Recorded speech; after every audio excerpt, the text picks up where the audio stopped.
రేపటి కూడా కూర్చోవట్లేదు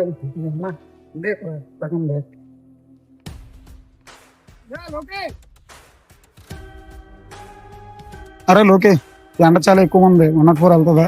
మొన్న ఎలాగంటే కదా అన్ని నెలల ఫ్రెండ్స్ ఎక్కించుకున్నాను.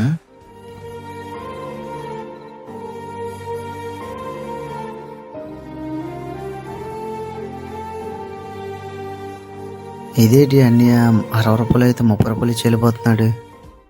ఏట్రా 104 అంటే అలా చూస్తున్నావు? సరే పోండి, సెకండ్ టైం ఛాన్స్ ఇద్దామని అనుకుంటే మొన్న కూడా అలాగే.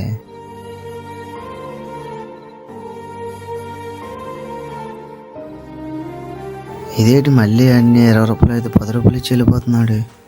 రే చెప్పరా, ఏటో ఆలోచిస్తున్నావు? లేదన్నా వెళ్ళట్లేదు.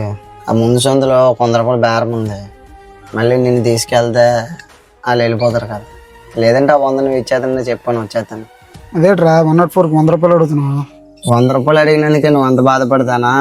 60 రూపాయలు అయిన దగ్గర నువ్వు 30 రూపాయలు ఇచ్చి 20 రూపాయలు అయినప్పుడు నువ్వు 10 రూపాయలు ఇస్తే నేనెంత బాధపడతానా?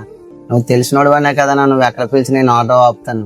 అలాంటిది ఎంత అయిందని నువ్వు నన్ను అడగకుండా నీకు నచ్చినట్టు ఇచ్చి వెళ్ళిపోతే నాకెలా కెడతాదన్న బేరం? ఏమనుకోకనే నేను వెళ్ళలేను. ఒకరు మనం పిలిచే పిలుపుకి ఆగి మనకు విలువ ఇచ్చారంటే ఆ విలువ కాపాడుకోవడంలోనే మన పెద్దరికం ఉంటుంది. ఎందుకంటే నమ్మకం ప్రాణం లెక్క, ఒక్కసారి పోతే తిరిగి రాదు.